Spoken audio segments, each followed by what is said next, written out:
प्यारे साथियों और खट्टे मीठे इस्लामी भाइयों, आज हम सूरह अहज़ाब की 200 से ज़ायद जो वर्सेस हैं वो मिसिंग है उसके बारे में बात करेंगे। और इसके अलावा ये बात करेंगे कि कैसे नबी के साथी नबी के बारे में कहा करते थे कि नबी गधों की तरह सेक्स करते हैं। जी हाँ, डोंकीज की तरह।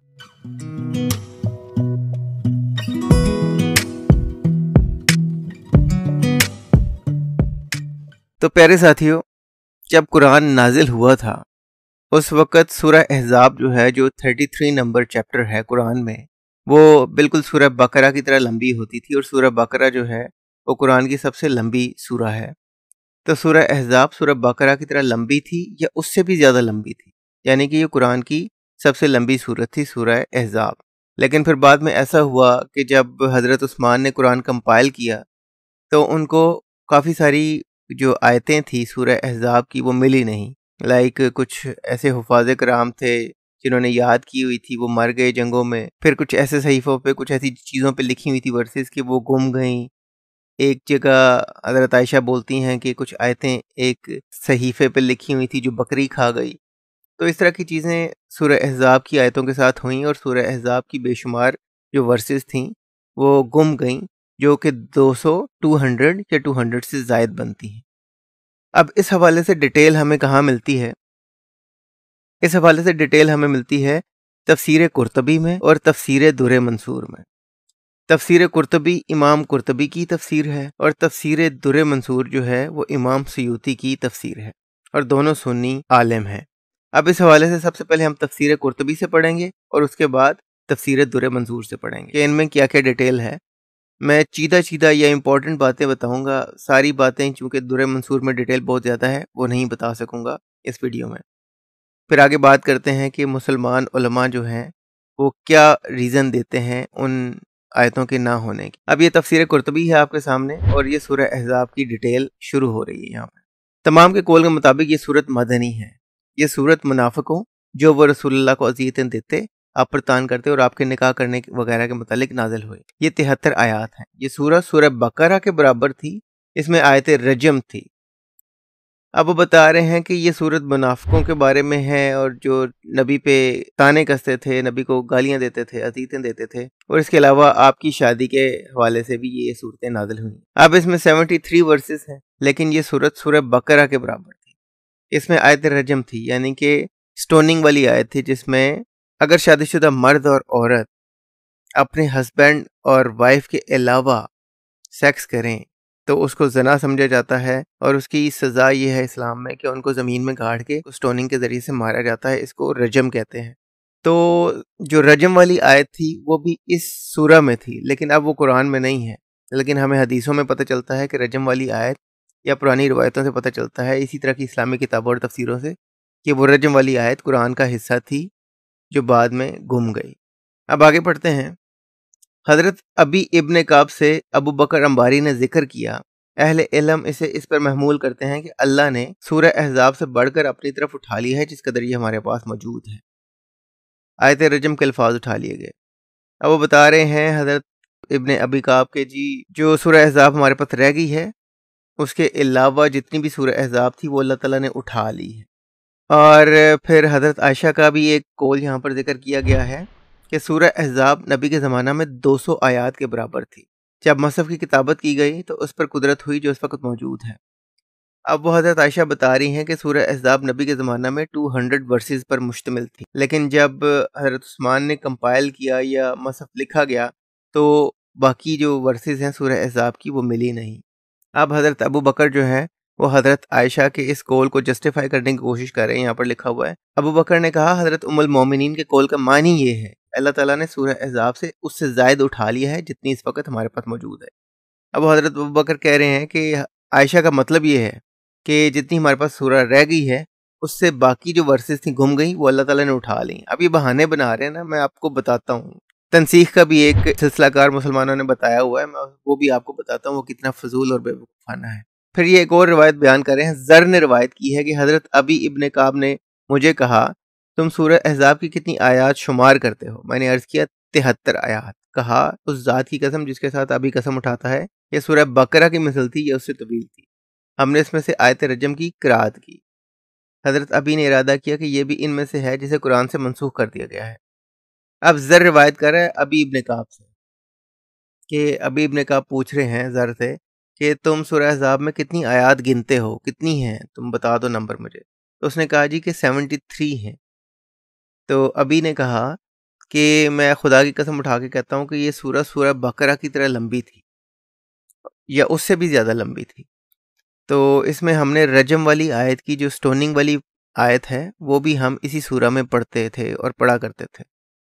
अब वो ये बता रहा है कि नबी के ज़माने में जब नबी ज़िंदा थे तो सूरह इतनी लंबी थी और इसमें स्टोनिंग वाली वर्स भी हम तिलावत किया करते थे। अच्छा जी, ये तो हो गई तफसीर कुर्तुबी से हमारे पास जो भी रिवायतें हैं। अब तफसीर दुर्र मंसूर से भी पढ़ते हैं। तफसीर दुर्र मंसूर में काफ़ी सारी रिवायतें हैं, लेकिन हम इसमें से दो एक चीज़ें पढ़ेंगे और वो वाला वाक़या पढ़ेंगे जहाँ पर नबी के सहाबी ने कहा कि नबी तो गधों की तरह सेक्स करते हैं, वो पढ़ते हैं और एक दो रिवायतें पढ़ते हैं। अब यहाँ पर लिखा हुआ है कि जी इमाम अब्दुल रज़्ज़ाक़ ने हज़रत सोरी से रिवायत नकल की है कि हमें ये खबर पहुंची कि हजूर के कुछ सहाबा कुरान के कारी थे जो मुसलमा कज़ाब के साथ जंग में शहीद हो गए, तो कुरान के कुछ हरूफ रह गए। अब यहाँ पर इमाम अब्दुल रज़्ज़ाक़ बता रहे हैं कि हजूर के साथ कुछ सहाबा जो थे वो कुरान के हाफिज़ थे जिन्होंने याद किया हुआ था, तो मुसलमा कज़ाब के साथ जब लड़ाई हुई, फाइट हुई, तो उसमें वो मारे गए। तो जो उनके पास कुरान था वो हमें नहीं मिला क्योंकि वो उनके साथ ही ख़त्म हो गया। ठीक है जी, अब ये लोग मर रहे हैं और कुरान ज़ाया हो रहा है। अब ये इमाम अब्दुल रज़्ज़ाक़ ने मसनफ़ में हज़रत इब्न अब्बास से रिवायत की है कि हज़रत उमर ख़त्ताब ने ऐलान करने वाले को हुक्म दिया, उसने ऐलान किया। फिर हज़रत उमर मंबर पर जलवा अफरोज़ हुए, अल्लाह ताला की हम्द व सना की, फिर कहा, ए लोगो, आयत रजम को टुकड़े टुकड़े ना कर देना, क्योंकि वो आयत थी जो किताबुल्लाह में नाजिल हुई थी। हमने उसे पढ़ा, लेकिन ये आयत भी कुरान के और से बहुत से हिस्सों के साथ हजूर के इस जहान फ़ानी से उठने के साथ उठ गई है। इसके आयत होने की दलील ये है कि नबी ने रजम किया, हज़रत अबू बकर ने रजम किया और उन दोनों के बाद मैंने भी रजम किया। अब ये किसी दिन का वाक़या बता रहे हैं कि हज़रत उमर ख़त्ताब ने मस्जिद में या मंबर पे खड़े होकर लोगों को स्पीच करके बताया कि ये जो रजम वाली या स्टोनिंग वाली आयत है इसको भुला ना देना। आपको पता है स्टोनिंग एक बहुत क्रूअल चीज़ है जो उस ज़माने के लोगों के लिए भी प्रॉब्लम थी। तो उस ज़माने के लोगों को कन्विंस करने के लिए कि भाई तुम ये स्टोनिंग किया करो, ये अल्लाह का हुक्म था और ये अगर तुम्हें नापसंद है चीज़ तब भी तुम करो क्योंकि अल्लाह ने हुक्म दिया था कुरान में। और नबी के ज़माने में हम ये आयत कुरान में पढ़ा करते थे, लेकिन बाद में नबी की वफ़ात के साथ ये भी आयत ख़त्म हो गई। तब वो लोगों को कह रहे हैं कि भाई आप स्टोनिंग करना, इस चीज़ को इस्लाम का हिस्सा समझना। अब ये उस वक़्त के लोगों के लिए भी मसला था स्टोनिंग कि भाई लोग अच्छे होते हैं और उनको जो कुरान की टीचिंग्स हैं वो गलत कामों की तरफ ला रही हैं और उमर कह के उनको ला रहा है कि भाई स्टोनिंग करना लाज़मी। लोग नहीं करना चाहते तो उनको कह रहे हैं कि भाई आप करो। इस तरह कुरान जो है इस्लामिक टीचिंग्स आपको अच्छे इंसान से बुरा इंसान बना कि आप पत्थरों से लोगों को मार रहे हैं और आप नहीं सोचते दिल में कि वो दूसरे भी इंसान है। ये तब भी प्रॉब्लम थी, आज भी प्रॉब्लम। अब मैं आपके सामने वो रिवायत पढ़ूंगा जिसमें नबी के बारे में सहाबी ने कहा, ये मुझे क्लियर नहीं है कि किस सहाबी ने बोला कि नबी जो है वो गधा की तरह सेक्स करते हैं। ठीक है जी। इमाम इब्न जरीस रहमतुल्लाह अलैह ने हज़रत ज़ैद बिन असलम से रिवायत नकल की है कि हज़रत उमर ख़त्ताब ने लोगों से ख़िताब किया, कहा रजम के बारे में शक न करो, ये हुक्म हक है। रसूलुल्लाह ने रजम किया, हज़रत अबू बकर सिद्दीक ने रजम किया और मैंने रजम किया। मैंने मसहफ़ में लिखने का इरादा किया। अबी इब्न काब से आयत रजम के बारे में पूछा। हज़रत अबी ने कहा, क्या तुम मेरे पास आए नहीं थे जबकि मैं रसूलुल्लाह से पढ़ रहा था? तुमने मेरे सीने में हाथ मारा था और कहा था कि क्या तू आपसे आयत सीख रहा है, आयत रजम, जबकि वो औरतों से यूं ख्वाहिश पूरी करते हैं जैसे गधे जुफ्ती करते हैं। अब यहाँ पर जो काबिल गौर बात यह है कि वो हज़रत उमर आए इब्ने अबी काब के पास या ये जो बताने वाला ये आया जब इब्ने अबी काब नबी से रजम वाली यानी कि स्टोनिंग वाली वर्स सीख रहे थे, तो उन्होंने आके मजाक किया इब्ने अबी काब से कि भाई तू एक ऐसे बंदे से स्टोनिंग वाली आयत सीख रहा है जो औरतों से इस तरह सेक्स करता है जैसे गधे सेक्स करते हैं। अब ये बात बनती भी है क्योंकि नबी की इतनी सारी बीवियां थीं, आम मुसलमानों से ज़्यादा। आम मुसलमानों को 4 की इजाज़त है, नबी की बेशुमार थीं। फिर नबी की लौंडियां थीं। उसके अलावा फिर इसी सूरह में, सूरह अहज़ाब में नबी ने वो आयत भी मंगवा ली थी जिसके ज़रिए से नबी ने हर मुसलमान औरत के साथ अपने सेक्स को जायज़ करार दिया था।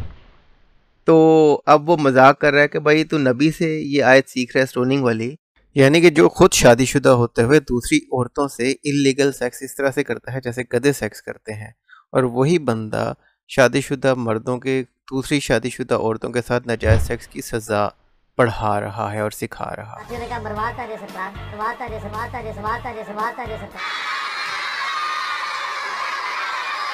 ये तो होगा, ये तो होगा। कोई शायद ਤੁਹਾਡੇ पल्ले का ठीक हो गए, ठीक हो गए, ठीक हो गए, ठीक हो गए। फिर आखिरी पढ़ते हैं इससे रिवायत और फिर आगे नसख के बारे में पढ़ते हैं कि इन आयतों के बारे में मुसलमान आज क्या कहते हैं। इमाम अबू बैद ने फ़ज़ाइल में, इब्ने अंबारी और इब्ने मरदुया ने हज़रत आयशा से रिवायत नकल की है, नबी के ज़माने में सूरह अहज़ाब की 200 आयत पढ़ी जाती थी। जब हज़रत उस्मान ने मसहफ़ को लिखा तो उसी पर कादिर हुए जो अब मौजूद है। अब हज़रत आयशा से भी ये रिवायत है कि नबी के ज़माना में सूरह अहज़ाब की 200 वर्सेस हुआ करती थी, लेकिन जब हज़रत उस्मान ने कंपाइल किया कुरान को तो उनको वो सारी वर्सेस मिली नहीं, इसलिए वो आज कुरान का हिस्सा नहीं है। अब इसी के बारे में एक फ़तवा पढ़ लेते हैं कि फ़तवे में इन 200 आयात 200 वर्सेस के बारे में आलिम साहब ने क्या फरमाया है। लेकिन फ़तवा पढ़ने से पहले मैं आपको बता दूं कि हज़रत उस्मान वाला वाक़या जो उन्होंने मंबर पे खड़े होकर कहा था कि ये रजम वाली आयत जो है इसको बुलाना देना, ये इस हदीस में भी जिक्र मिलता है। ये हदीस है सही बुखारी की, हदीस नंबर 6830, और हज़रत आयशा ने जो सूरह अहज़ाब की जो आयत बकरी खा गई थी उसके हवाले से हदीस हमें मिलती है सुनन इब्ने माजा में वॉल्यूम 3 बुक 9 हदीस 1944। तो ये भी आप देख सकते हैं, इसके लिंक मैं दे दूंगा। अब ये जो फतवा है हमारे पास, इसमें उसी चीज़ का जिक्र हो रहा है कि मुस्नद अहमद में जिक्र है कि 200 से ज़ायद आयात थी जो सूरह अहज़ाब की थी, वो गुम गई, वो ख़त्म हो गई या मनसूख हो गई। तो उसके हवाले से हमें बताएं। अब इसमें अल्लामा साहब बता ये रहे हैं कि जो आयतें गुम गई हैं वो बेसिकली मनसूख हो गई हैं। इस्लाम में 3 तरीके से वर्सेस कैंसिल होती हैं। एक तो ये कि पहले कुरान में एक आयत आई, एक वर्स आई जिसका कोई और हुक्म था, कोई और इंस्ट्रक्शन थी। फिर बाद में एक और आ गई जिसका हुक्म बिल्कुल डिफरेंट था लेकिन सेम ही चीज़ के मुतालिक था। तो वो बाद वाली वर्स ले लेते हैं और पहली वाली को कैंसिल समझते हैं। इस तरह कुरान में कुछ ऐसी वर्सेस हैं जो हैं तो सही लेकिन उनकी इंस्ट्रक्शन पे अमल नहीं होता क्योंकि बाद में उनके हवाले से नया हुक्म आ गया, वो कुरान में ही मौजूद है। फिर दूसरी कैंसिलेशन ये होती है कि कुछ वर्सेस ऐसी हैं जिनका जिक्र हदीसों में मिलता है कि ये थीं लेकिन वो मुसलमानों को मिली नहीं, तो मुसलमानों ने उनका हुक्म ले लिया, उनकी इंस्ट्रक्शन ले ली, लेकिन वो वर्सेस कभी मुसलमानों को मिली ही नहीं। तो वो आज तक मुसलमानों ने कहा कि वो कैंसिल हैं वर्सेस, लेकिन उनका हुक्म जो है उस पर हम अमल करेंगे। अब ये ऐसे ही है कि भाई आप कहें कि जी टैक्स लगाया किसी पे और वो डायरेक्टिव जो टैक्स वाला था वो तो वापस ले लिया लेकिन टैक्स लगा रहेगा। ये बेवकूफ़ी वाली बातें हैं, ये इन्होंने बस बहाने बनाए हुए हैं कुरान को जस्टिफाई करने के और उस तरह की बोंगियों को जस्टिफाई करने के। फिर एक तरीका ये है कि हुक्म भी कैंसिल हो गया और वर्स भी कैंसिल हो गई, यानी कि किसी आयत की इंस्ट्रक्शन जो थी वो भी अब नहीं मान रहे और ना ही उसके जो वर्ड्स हैं वो मान रहे हैं, यानी कि वो आयत भी गई, उसकी इंस्ट्रक्शंस भी गई। तो ये 3 तरह की कैंसिलेशन जो है इस्लाम में पाई जाती है और मेरा ख्याल है इससे ज़्यादा कैंसिलेशन का कोई तरीकाकार हो भी नहीं सकता। अब आप खुद बताएं कि और कोई कैंसिलेशन का तरीकाकार बचता है? जो आयतें गुम गई वो कैंसिल हो गई, जो आयतें कुरान में कंट्राडिक्ट कर गई उनको भी इन्होंने कैंसिल बोल दिया। फिर कुछ आयतें ऐसी हैं कि जिनका ये हुक्म भी नहीं मानते और मानते हैं कि वो कैंसिल हो गई हैं, वो गुम गई हैं वैसे ही। अब और क्या तरीकाकार हो सकता था? यही 3 तरीके ही समझ आते हैं जो मैक्सिमम हो सकते थे और वो मैक्सिमम आपको इस्लाम में मिलेंगे। तो इन्होंने बस अपनी जो गलतियां थी, कोताहियां थी, उन सब को छुपाने के लिए कैंसिलेशन का एक बना लिया तरीकाकार और कह दिया कि वो सारी कैंसिल्ड हैं, बहाना बना लिया कि वो सारी वर्सेस कैंसिल हैं। अब सोचने की बात यह है कि जो अल्लाह के पास कुरान में लिखा है कि टैबलेट में अल्लाह के पास एक ऊपर कुरान मौजूद है, सोचने की बात यह है कि अल्लाह के पास कौन सा कुरान मौजूद है? वो वाला कुरान जो बकरी खा गई थी या वो वाली आयतें जो सूरह अहज़ाब की गुम गईं, जो हाफिज़ों के साथ ख़त्म हो गई, जब वो जंग में मरे तो उनके साथ ही ख़त्म हो गई? अल्लाह के पास कौन सा कुरान मौजूद है ऊपर वाली टैबलेट में? उनमें वो आयतें जो सूरह अहज़ाब की गुम गई हैं लिखी हुई हैं या नहीं लिखी हुई?